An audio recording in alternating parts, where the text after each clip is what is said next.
Good afternoon, everyone. Welcome to our presentation. My name is Rachel. I'm Andrea. And I'm Leslie.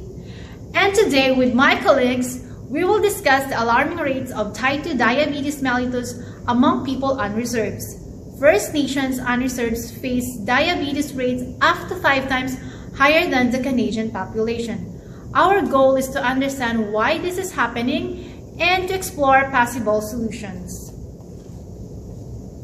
Many of these communities are in remote areas where healthcare and healthy food are hard to access. But beyond medical care, it's also about understanding and respecting Indigenous perspectives to help to create effective culturally relevant solutions.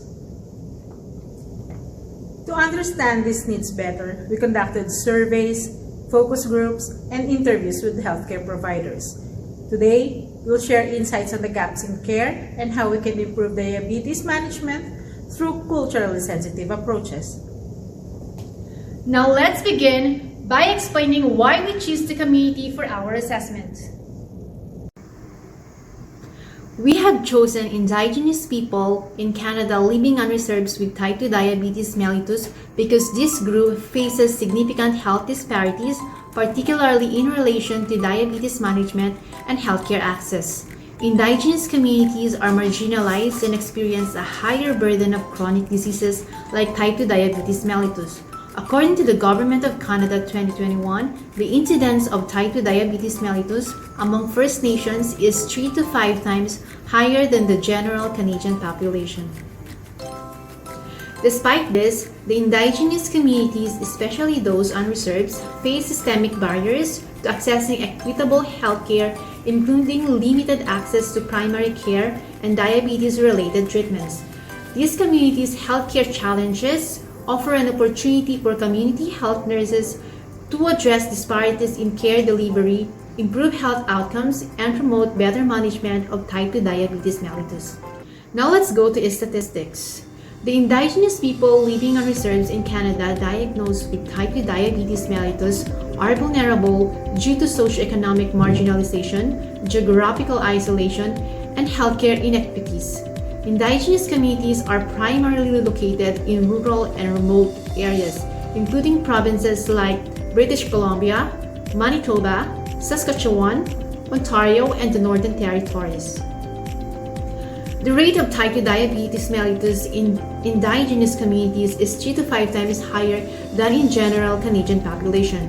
Over 30% of adults on reserves have diabetes compared to the national average of about 7%. Indigenous individuals on reserves experience higher rates of diabetes-related complications. To plan future community development, a needs assessment will identify health priorities, particularly type 2 diabetes mellitus in Indigenous communities on reserves. Method includes surveys and interviews for qualitative and quantitative data on healthcare access and diabetes care. Provincial surveys will evaluate environmental factors like food availability and exercise options. For tools and resources, community-informed health surveys will assess diabetes knowledge, behaviors, and attitudes. Community health workers and local professionals like the nurses and physicians will ensure culturally appropriate care and foster trust. Why needs assessment? A needs assessment is critical to understand the specific health needs and barriers that Indigenous communities face in managing type 2 diabetes mellitus. By identifying these gaps, we can propose tailored interventions to improve healthcare access, diabetes care, and prevention strategies for this population. The sources of information are Indigenous Services Canada and First Nations Health Authority websites. Provide essential data on diabetes prevalence, healthcare access, and resources available to First Nations communities. Local healthcare providers, nurses, doctors, and community health workers in Indigenous communities can provide direct insights into the challenges and successes of diabetes care management. Literature review, research studies provide evidence on diabetes care, gaps, and barriers specific to Indigenous populations. Community strengths, strong cultural ties, and traditional healing practices can complement Western diabetes care. close-knit relationships facilitating health education and collective action, integration of indigenous healthcare models and community healthcare into healthcare systems. The challenges and limitations are limited healthcare access due to geographical isolation and lack of specialists, cultural barriers in healthcare hindering care seeking and adherence to treatment, food insecurity leading to high obesity and type 2 diabetes mellitus rates, social determinants like poverty, education, and insufficient housing contributing to type 2 diabetes mellitus prevalence.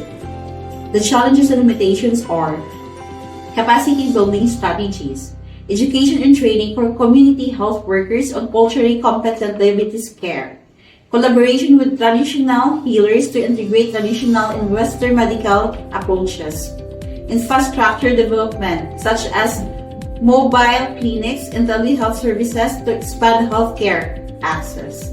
Organizations or services that may be involved or available for the community are, for the organizations, First Nations Health Authority or FNHA, they provide health programs and services to First Nations community in British Columbia, including diabetes management and prevention programs. Second, Indigenous Services Canada or ISC. They offer healthcare services and funding to support First Nations health initiatives, including diabetes prevention. Third are the local health centers. Health centers on reserves may provide some primary care and services and support diabetes education and management. Now let's talk about the gatekeepers and stakeholders.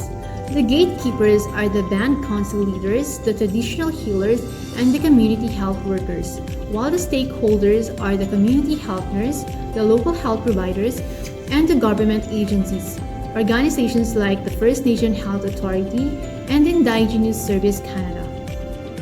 What are the strengths and limitations of the approaches we choose for this community assessment?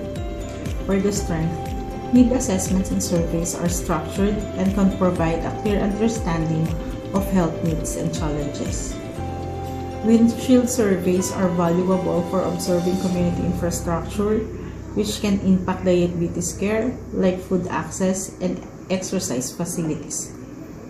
Interviews provide qualitative data that can uncover personal stories and experiences that quantitative methods may not reveal.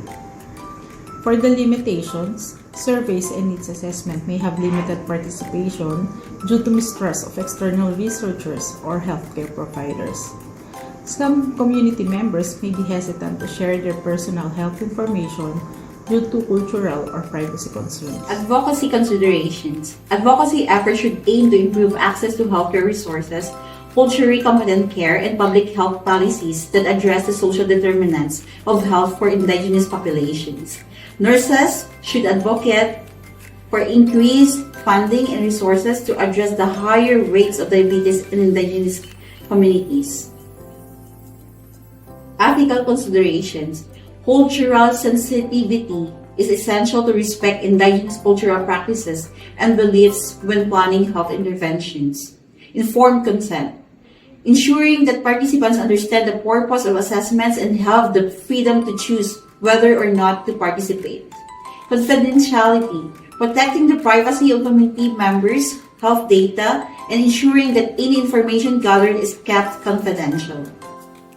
Through this process, we've gained a deeper understanding of the unique healthcare challenges First Nations communities face, particularly in managing type 2 diabetes. We've learned that effective community assessments must be culturally sensitive, community-driven, and supported by collaboration between healthcare providers, community leaders, and Indigenous individuals. Additionally, we've learned that addressing social determinants of health is essential for improving health outcomes